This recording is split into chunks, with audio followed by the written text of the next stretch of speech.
Donc, nous allons commencer. Bonsoir tout le monde. Bienvenue à la FCPQ en direct, édition du 9 décembre 2019. Ce soir, au programme, une présentation sur la cyberviolence dans les relations amoureuses des jeunes, qui est donnée par Mme Lise Poupard, conférencière, formatrice et auteure pour l'Association québécoise Plaidoyer Victimes. Donc, sur ce, je vais passer la parole à Mme Poupard pour la présentation. Donc, n'hésitez pas si vous avez des questions au niveau du clavardage, vous pouvez les poser, puis on va lui répondre en direct au fil de la présentation. Donc, Mme Poupard, je vous passe le micro. Bonsoir. J'espère que vous m'entendez bien. N'hésitez pas à poser des questions au fur et à mesure de ma présentation. Ça va être plus dynamique, puis ça va me faire plaisir de répondre à vos questions. Alors, ce soir, évidemment, on va parler de la cyberviolence dans les relations amoureuses des jeunes. Ce n'est pas un sujet facile, mais c'est un sujet important. Et la cyberviolence dans les relations amoureuses des jeunes, c'est quand même un phénomène qui est assez répandu actuellement. Alors, on sait que les jeunes sont branchés, pas 24 heures sur 24, mais plusieurs heures par jour. Et c'est un outil formidable, l'Internet, les médias sociaux pour les jeunes, c'est un moyen pour eux de communiquer, puis c'est un moyen pour eux d'avoir des contacts faciles. Mais en même temps, quand ces outils-là sont utilisés à mauvais escient, eh bien, ça devient des outils redoutables de violence et de contrôle. Alors, je vais vous présenter deux capsules vidéo. Et la première qui nous explique visuellement, de façon intéressante, qu'est-ce que la cyberviolence dans les relations amoureuses des jeunes. La cyberviolence dans les relations amoureuses des jeunes. Qu'est-ce que la cyberviolence? Nous vivons dans un monde numérique et encore plus tablettes, ordinateurs, ces technologies font partie de leur existence et les jeunes n'imaginent pas devoir s'en passer. L'adolescence est aussi l'âge des premiers amours et des premières relations de couple. Forcément, ces relations se prolongent par courriel, texto, sur les réseaux sociaux et même par l'intermédiaire des jeux vidéo en ligne. Dans les relations amoureuses des jeunes, ces technologies peuvent devenir des outils pour exercer de la violence. C'est ce qu'on appelle de la cyberviolence. L'un des deux partenaires reçoit de façon constante et sans arrêt des messages menaçants, humiliants ou encore ses déplacements sont contrôlés par la géolocalisation. Un jeune qui est dans une relation comme celle-ci peut vivre de l'anxiété, de la peur, de la honte ou même de la culpabilité. Cela peut l'amener à se replier sur lui-même, à perdre confiance en lui enlever le goût d'aller à l'école et ne plus fréquenter ses amis. Il est donc important d'être attentif à tous ces changements et à d'autres qui pourraient indiquer que votre jeune subit de la violence. De l'anxiété lorsque le téléphone sonne, des résultats scolaires en chute, des difficultés à s'endormir, des maux de ventre ou des migraines récurrents, une diminution de la participation aux activités sociales habituelles. Le jeune aura tendance à ne pas se confier pour ne pas décevoir ses parents et par crainte de ne pas être compris. C'est donc une bonne idée d'aborder simplement le problème avec lui, de lui offrir son soutien et lui assurer qu'on est là pour le protéger. Les parents bien informés sont mieux outillés pour aider.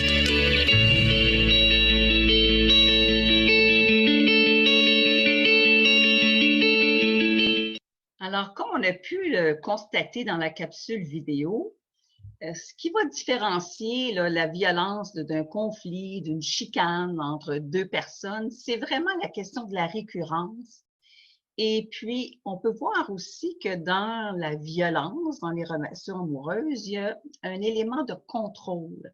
Alors, on parle de comportements qui sont répétés, comme par exemple suivre quelqu'un, menacer, intimider, mais à plusieurs reprises.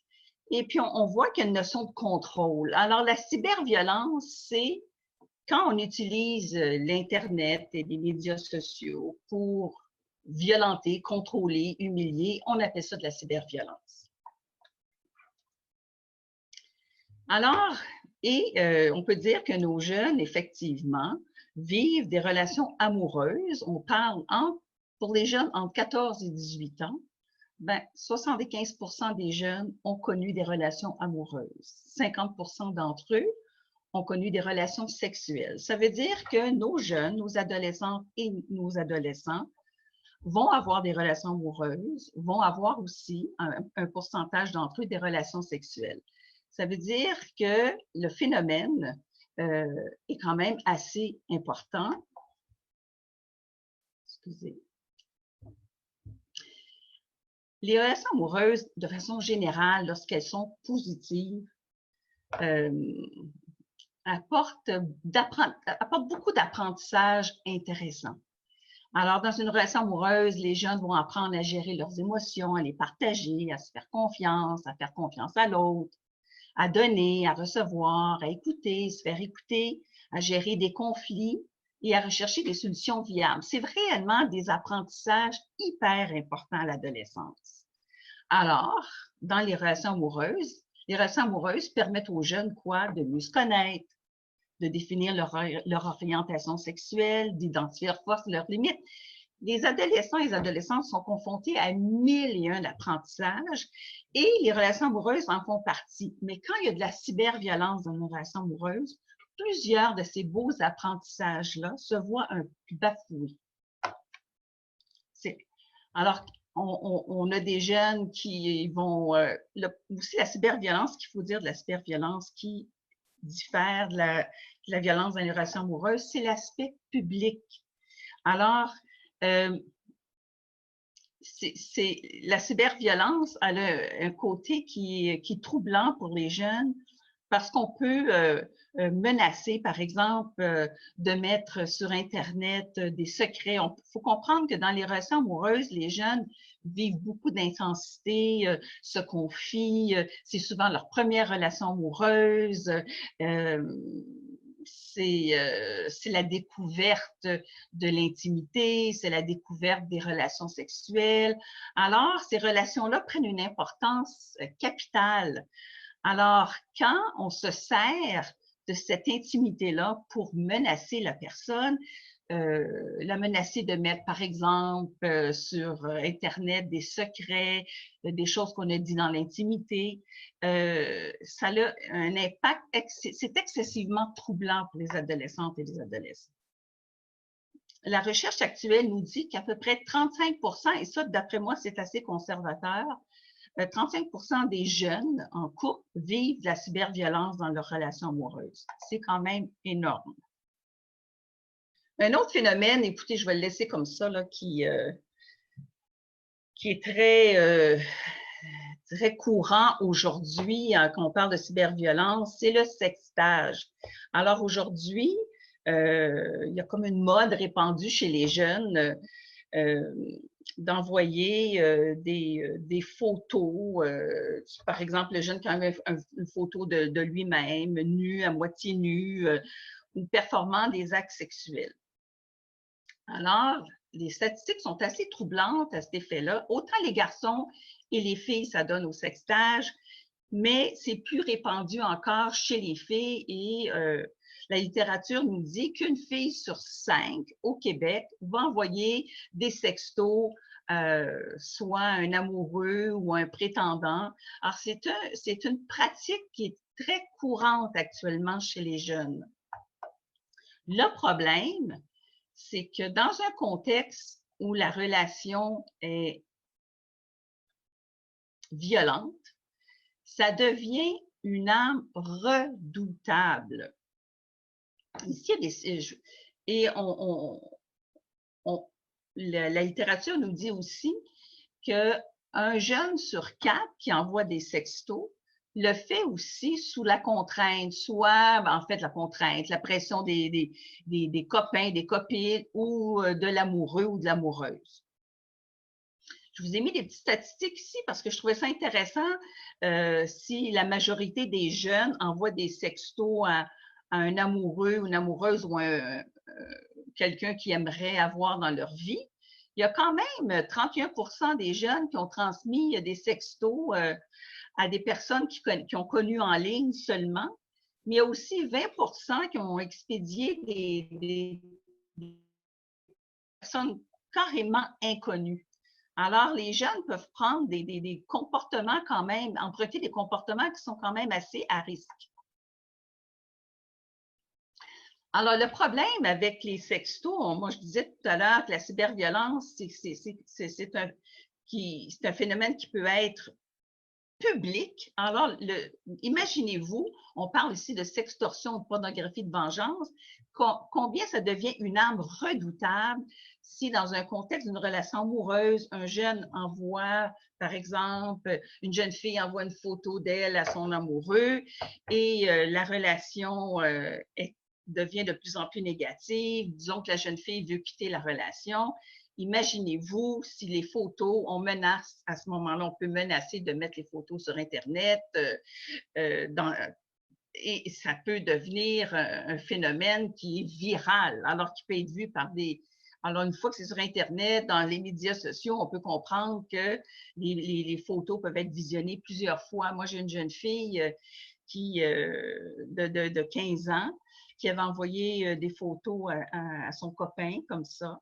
Et puis, suite à la rupture, ben, le copain a mis, en fait, tous les ans, ses amis de l'école ont eu accès aux photos, les professeurs, ses parents, et ça a été un drame épouvantable. Alors, l'aspect public est très difficile parce que ce qu'on gère dans l'intimité, supposément, on parle des relations amoureuses chez les jeunes, bien, ça devient partagé par des dizaines et même des centaines de personnes. Et le problème aussi, quand l'aspect public de la cyberviolence, c'est que ça a un effet contaminant.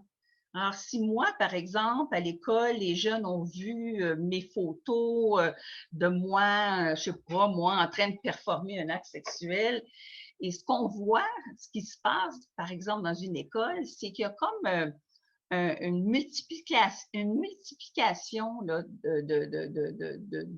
de personnes qui vont harceler la victime, qui vont rire d'elle, qui vont l'insulter. Alors, c'est comme si d'un agresseur, on se retrouve confronté à plusieurs agresseurs.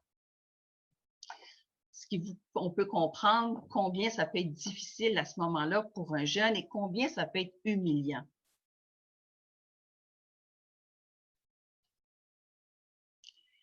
Alors, quand on parle c'est pas un sujet facile, la cyberviolence, parce qu'on parle pas de simples conflits. Mais quand on parle de violence, on parle de conséquences. Alors, je vous disais tout à l'heure qu'on parle de récurrence, on parle aussi, quand on parle de violence, on parle d'une certaine intensité. Là. On parle de jeunes qui se sentent traqués. On peut utiliser, par exemple, des applications de géolocalisation. Alors, la personne peut savoir en tout temps que fait son partenaire, peut exiger qu'elle réponde au téléphone à chaque fois que la personne appelle. Alors, le fait aussi que si on envoyait des photos où on a confié, par exemple, moi, je me souviens d'un jeune garçon qui avait eu sa première relation sexuelle, c'était avec un autre garçon. Et il n'en avait pas parlé à personne, qui avait des tendances homosexuelles. Et son partenaire a menacé de mettre sur Internet des photos d'eux ensemble, puis de dire à tout le monde qui était homosexuel. Alors, on peut comprendre que pour les jeunes, ça peut être excessivement troublant, mais pour les parents aussi, ça peut être troublant. Parce qu'un parent qui apprend que son enfant vit un contexte de cyberviolence, par exemple, et qui apprend aussi en même temps que son enfant a des relations sexuelles s'il ne le savait pas, apprend en même temps que peut-être son enfant a eu des relations sexuelles avec une personne de même sexe, ça peut être un événement choc pour les parents et effectivement le jeune et toute la famille. Alors, la cyberviolence vient avec quand même plusieurs conséquences qui soient... Évidemment, je veux juste, par exemple, préciser que je ne veux pas faire peur aux parents, là, que chaque situation est quand même différente et la façon qu'un jeune va réagir à une situation de violence, bien, il y a plusieurs facteurs qui peuvent faire en sorte que le jeune va bien s'en sortir. Et puis, alors la présence des parents, la présence d'amis, un bon réseau de support en général, la résilience du jeune, sa personnalité, il y a beaucoup de facteurs qui peuvent faire en sorte qu'un jeune, même s'il vit une relation de cyberviolence, peut s'en sortir très bien. D'ailleurs, la majorité des jeunes s'en sortent bien. Mais ça demeure que dans certaines situations, ça peut être, les conséquences peuvent quand même être assez importantes et c'est important pour les parents d'être au fait de ça. Je ne vais pas reprendre toutes les conséquences, mais c'est variable d'un enfant à l'autre, d'une situation à l'autre. C'est sûr que si un jeune a une relation amoureuse violente qui dure peut-être 2-3 mois et que sa prochaine relation, elle est positive, le jeune va apprendre de ça, va apprendre à relativiser, à comprendre ce qui est bon pour lui et ça peut être, il peut passer, composer avec la situation très bien. Mais il y en a d'autres pour qui la situation, la relation peut être plus dommageable parce que, bon, la relation est très importante pour le jeune, peut durer longtemps ou que la violence est plus sévère. Puis, il faut dire aussi que les jeunes n'évoluent pas en vase clos, là. Alors, s'il y a des problèmes dans la famille et que le jeune aussi vit des problèmes de cyberviolence, ça peut avoir un effet cumulatif.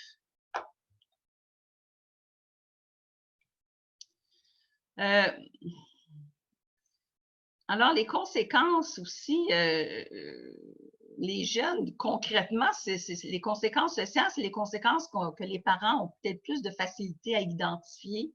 C'est le jeune qui a tendance à changer ses habitudes de vie, qui avait des activités sportives, qui cesse de les faire, qui veut plus vraiment aller à l'école ou est hésitant de participer à certaines de ses activités avec des amis. Alors, qui perd de l'intérêt pour toutes les choses qu'il faisait auparavant. Alors, il y a des conséquences qui sont très, qu'on peut quand même assez, sont plus faciles à percevoir. Parce que les jeunes, malheureusement, c'est pas facile pour les parents, mais les parents sont souvent les derniers à le savoir. Les jeunes ont tendance à se confier plus à leurs amis qu'à leurs parents. Les parents tombent souvent des nues quand ils apprennent que leur enfant vit un contexte de cyberviolence. Puis, c'est comme si on est toujours un peu en co-apprentissage avec nos enfants. Hein. On apprend d'eux, eux apprennent de nous. Puis quand on vit, on apprend une situation qui est hors du commun pour bien des parents, on réalise que notre enfant est victimisé, bien, il n'y a pas de mode d'emploi pour ça. Alors, autant que le jeune va vivre des conséquences liées à sa santé, des conséquences sociales, des conséquences psychologiques, mais les parents vont en vivre aussi. Alors, c'est pas facile pour les parents non plus. Une autre conséquence quand même importante de la cyberviolence dans les relations amoureuses, c'est que beaucoup des comportements de cyberviolence sont des crimes. Alors, ça veut dire que les jeunes qui se comportent de cette façon-là peuvent se trouver accusés d'infractions criminelles assez importantes, comme proférer des menaces, des communications harcelantes, l'harcèlement criminel qui est une coche de plus que les communications harcelantes, l'extorsion, pornographie juvénile. Si moi, j'envoie des photos de moi dénudée à mon copain, ben, je peux être accusée de produire de la pornographie juvénile. Alors, mais les jeunes ne sont pas au courant de ça. Mais les conséquences peuvent être quand même importantes. D'autant plus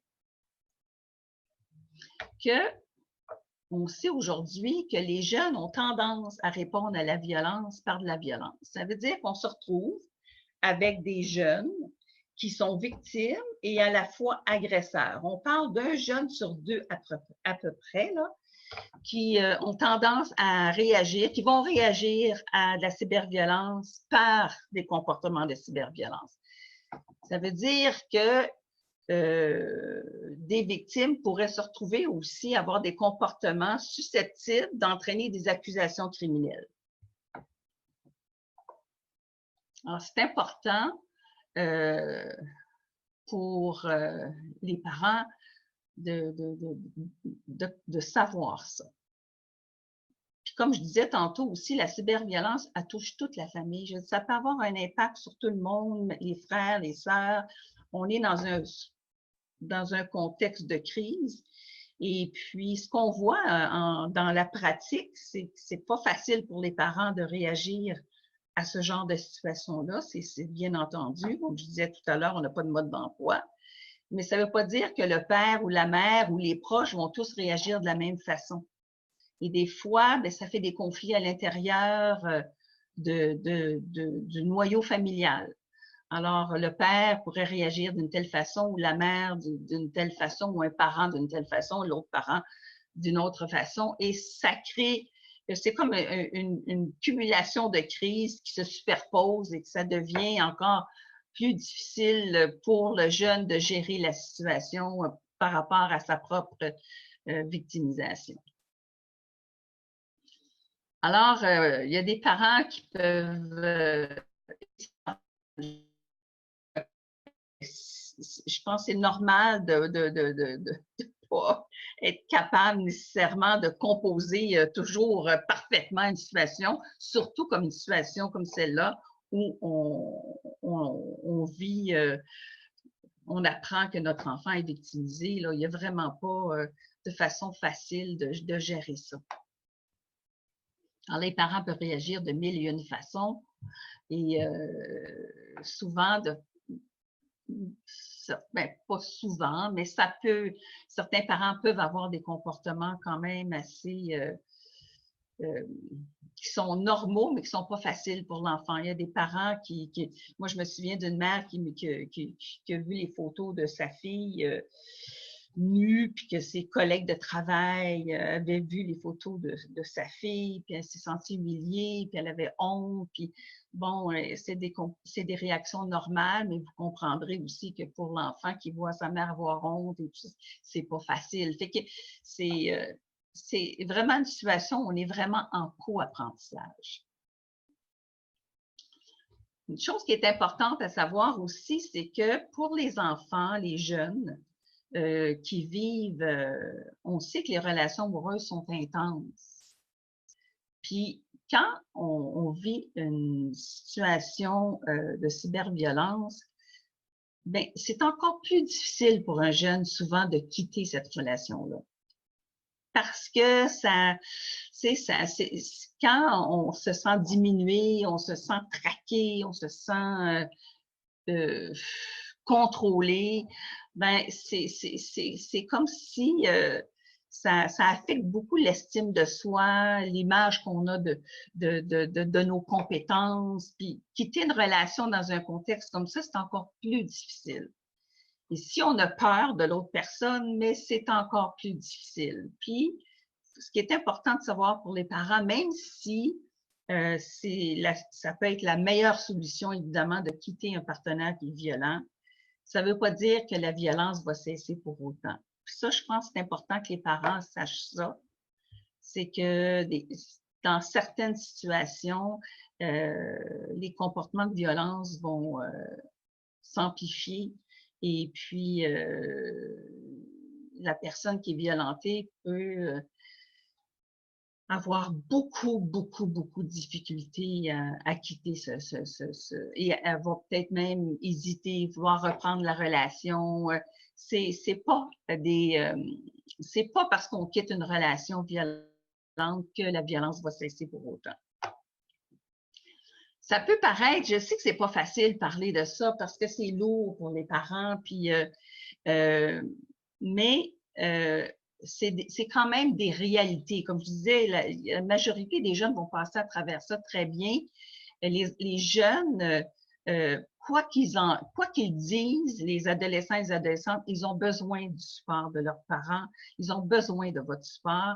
C'est excessivement important à l'adolescence que les parents soient présents. Et quoi qu'ils en disent. Mais ça demeure que dans certaines situations, la cyberviolence, a des conséquences quand même qui peuvent être pernicieuses et dans certains cas quand même assez à long terme. Alors, c'est juste ce qui est important pour vous de savoir ce soir, c'est que ça existe. Il faut en parler à vos jeunes, il faut parler à vos adolescents. Puis, c'est un phénomène qui est quand même répandu. On parle de 35% des jeunes qui vivent la cyberviolence. Évidemment, je disais tout à l'heure, à différentes intensités, c'est pas toutes les situations qui sont les mêmes, mais il faut quand même être avisé de ça. Il faut quand même être avisé aussi que le sextage, c'est une pratique qui est répandue. Alors, il faut aussi être informé de ça. Alors, j'ai-tu le temps d'une autre vidéo? Oui, on va regarder une autre capsule vidéo, puis je vais vous revenir après. La cyberviolence dans les relations amoureuses des jeunes. Que faire si mon jeune vit de la cyberviolence? Durant leur adolescence, les jeunes découvrent les relations amoureuses et les interactions de couple. Ils n'ont donc pas encore d'expérience ni de recul sur ce que cela implique. Est-ce qu'il est jaloux parce qu'il m'aime? Est-ce que c'est normal que je me sente toujours surveillée, contrôlée? Est-ce que c'est moi qui exagère? Est-ce que c'est moi qui réagis mal? Est-ce que c'est moi le problème? N'ayant pas de réponse à ces questions, les jeunes victimes peuvent préférer garder le silence pour plusieurs raisons. La honte, la peur d'être jugé par les autres, la crainte des représailles.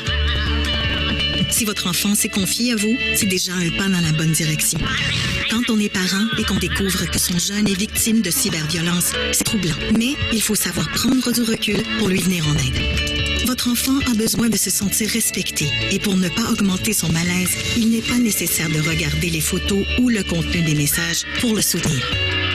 Ne réagissez pas de manière excessive. Gardez votre calme. Privilégiez l'écoute avec votre jeune. Ne le jugez pas. Rassurez-le. Faites-lui part de votre soutien et apaisez ses craintes. C'est une période où il a besoin de se sentir entouré. Laissez-lui le temps de s'exprimer sur ce qu'il vit. En attendant, suggérez à votre enfant de ne pas répondre aux messages harcelants ou menaçants. Il est conseillé d'impliquer votre jeune dans la recherche de solutions. Sa collaboration est importante, car votre enfant fait toujours partie de la solution.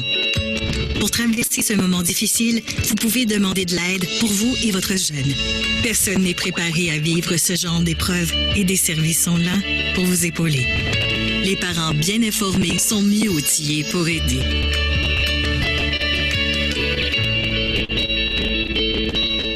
Alors, elle est intéressante, cette capsule-là, parce qu'elle donne quand même beaucoup d'informations en peu de temps.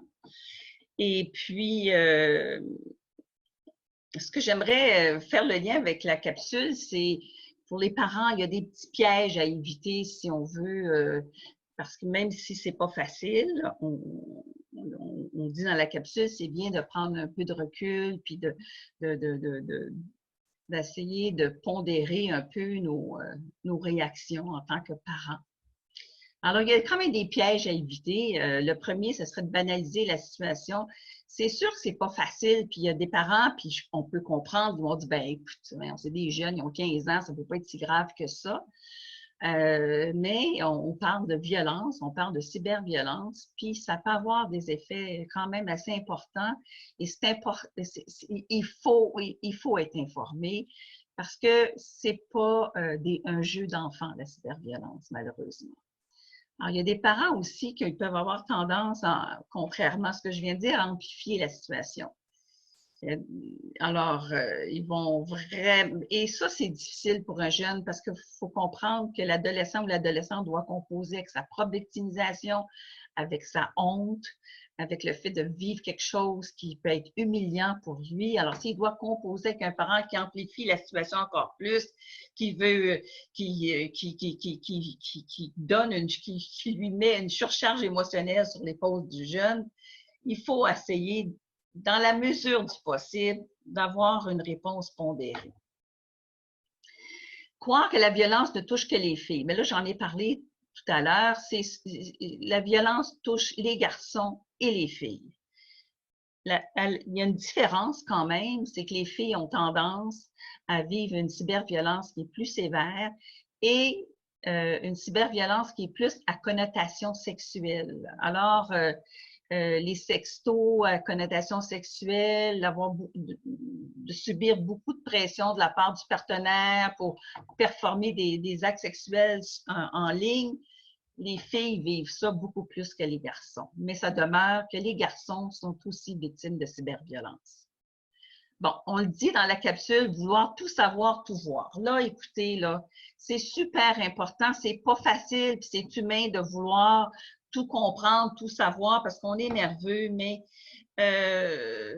c'est mieux de ne pas voir les photos puis de tout lire, les courriels. Même les policiers aujourd'hui, là, ils ont des nouvelles approches d'intervention, puis quand un jeune arrive puis qu'il dit qu'il a mis des photos en ligne, ils vont mettre les photos dans une enveloppe scellée, puis ils vont même pas regarder les photos, puis ils vont demander aux jeunes de décrire ce qui s'est passé, parce que c'est très humiliant. Si l'enfant, c'est déjà beaucoup pour l'enfant de savoir que des gens à l'école ou d'autres adultes ont vu. Pour l'enfant, de voir les parents regarder puis de lire ce qui s'est dit dans l'intimité, c'est pas la chose à faire, à privilégier. Blâmer votre enfant. C'est sûr qu'on peut être en désaccord avec certains comportements. Moi, je peux comprendre qu'un parent, elle n'accepte pas que son enfant fasse du sextage, puis envoie des photos. Je peux comprendre qu'on puisse vraiment dire à un jeune, à un adolescent ou une adolescente, ça, ce comportement-là, je le trouve inacceptable. Ça, c'est une chose. Mais on ne peut pas blâmer son enfant pour la violence qu'il subit. On ne peut pas blâmer son enfant pour la violence qui est exercée par une autre personne. Alors, c'est deux choses complètement, puis il faut faire cette différence-là. Reprocher à votre enfant son silence, bien, ça, c'est humain, mais pourquoi tu m'en as pas parlé? Tu ne fais pas confiance? Pourquoi tu n'es pas venu nous voir? Et pourquoi?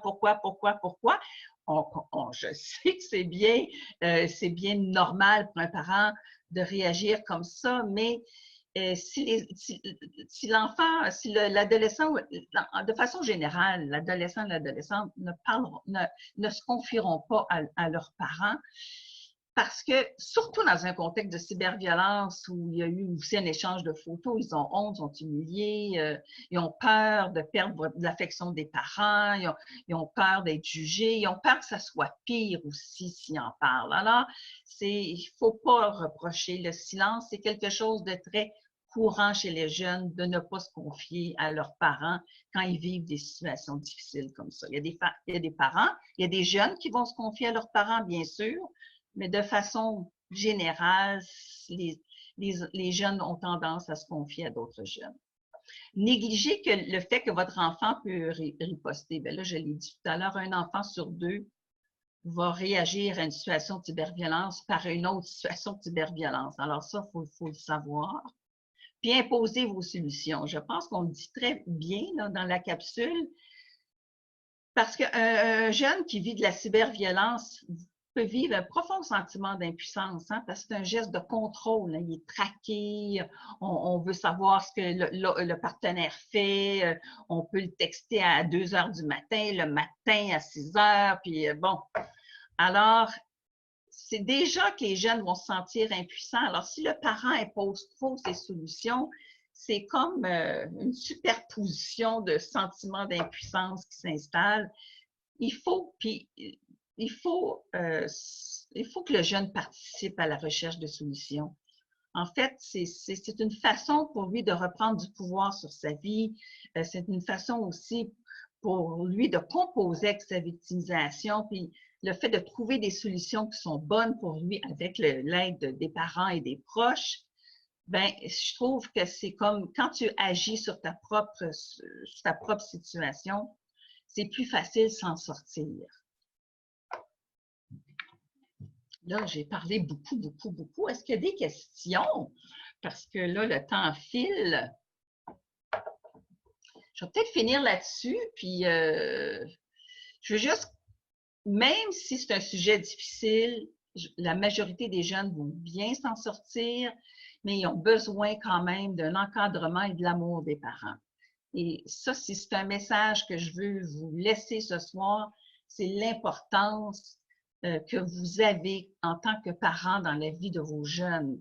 Et même si le jeune a de la misère à se confier, ça ne veut pas dire que votre rôle n'est pas important. Aussi, essayer de négocier en tant que parent de jeunes, d'adolescents et d'adolescentes, il faut devenir des fins négociateurs, puis accepter de tempérer un peu son rôle d'autorité. Alors, devenez de bons négociateurs, devenez de bons observateurs aussi. Et puis, il y a un petit mot ici, on peut avoir tendance quand on a un jeune qui a été victime de cyberviolence, parce que les jeunes passent beaucoup de temps là, sur Internet, de confisquer son cellulaire. Et ça, c'est, en tout cas, moi, là, c'est pas quelque chose que je privilégierais parce que c'est comme si on punissait le jeune alors qu'il est victime. Et en même temps, c'est l'isoler peut-être davantage. Les jeunes, c'est un langage pour eux. On peut encadrer ça, là. Il y a des ressources extraordinaires aussi pour les parents. Ça, c'est un autre conseil, c'est d'aller en ligne. Il y a des ressources super intéressantes pour vous et pour les jeunes qui sont agréables à utiliser. Puis ça nous donne plein d'informations, comment encadrer, aussi mieux connaître le type de réseau que les jeunes utilisent et tout, de plateformes. Et c'est une multitude d'informations disponibles en ligne. Puis je vous conseille vraiment de les utiliser. Et moi, j'ai écrit un document qui va certainement vous être distribué par l'Association québécoise pédophiles victimes. Puis vraiment, on nomme une multitude de ressources dans le document. Puis ça vaut vraiment la peine. C'est écrit simplement et de façon imagée et vous donne en tout cas accès à plusieurs ressources qui pourraient vous aider. Alors, je ne sais pas si vous avez des questions, parce que là, j'ai parlé beaucoup. Alors, bien, merci beaucoup. Je vais conclure la présentation. Je vous remercie beaucoup, Mme Poupard, pour cette présentation. Je pense qu'on a beaucoup appris, puis c'était super intéressant.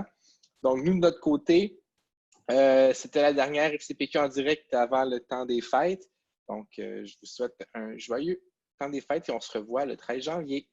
Bien, joyeuses fêtes à tous et à toutes. Merci beaucoup. Au revoir. Merci. Bye bye.